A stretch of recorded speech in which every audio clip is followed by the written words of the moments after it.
তো বন্ধুরা, তোমাদের কাছে চলে এসেছি আবার একটা রেসিপি নিয়ে। অনেক দিন ভিডিও ছাড়া হয় না। তো আজকে আমরা বানাচ্ছি গুরু পূর্ণিমা আলুর দম বানাবো। তো এখানে টমেটো নিয়ে নিয়েছি, আদা নিয়ে নিয়েছি, ওর সঙ্গে তো আরও মশলা আছেই।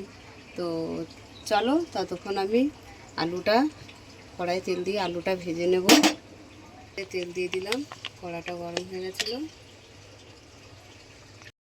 আলুগুলো ভেজে নেব।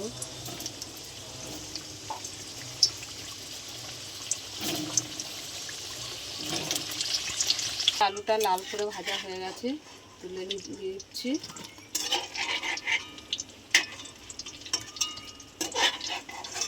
তেলে দুটো এলাচ, দুটো দারচিনি, একটা শুকনো লঙ্কা, দুটো তেজপাতা দিয়ে দিলাম।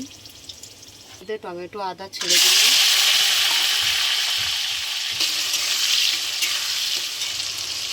ধনে পাউডার দিয়ে দিলাম, জিরে পাউডার দিয়ে দিলাম, হলুদ দিয়ে দিলাম, লাল লঙ্কা দিয়ে দিলাম, স্বাদ মতন নুন দিয়ে দিলাম। ভালো করে মশলাটা কষিয়ে নেব।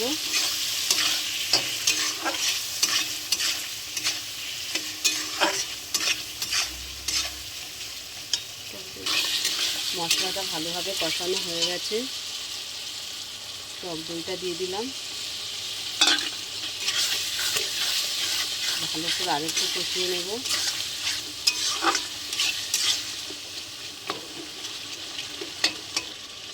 ভাজা আলুগুলো দিয়ে দিলাম।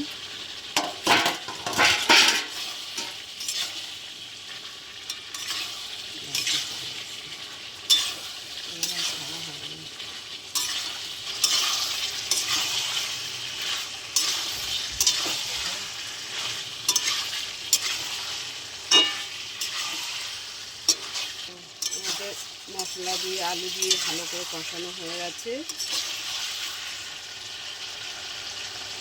জল দিয়ে দিলাম।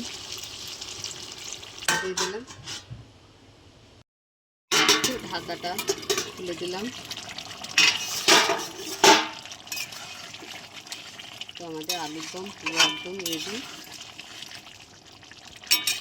অল্প একটু ঘি দিলাম।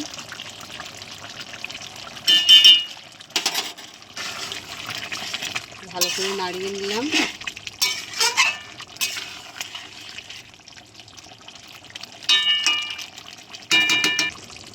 আমাদের আলুর দম পুরো একদম রেডি, আমরা নামিয়ে নিচ্ছি। তো আলুর দম আমাদের হয়ে গেছে। তো তোমাদের কেমন লাগলো বলো, ভালো লাগলে লাইক করে দেবে, শেয়ার করে দেবে, কমেন্ট করে দেবে, ফেসবুকে ফলো করে দেবে, সাবস্ক্রাইব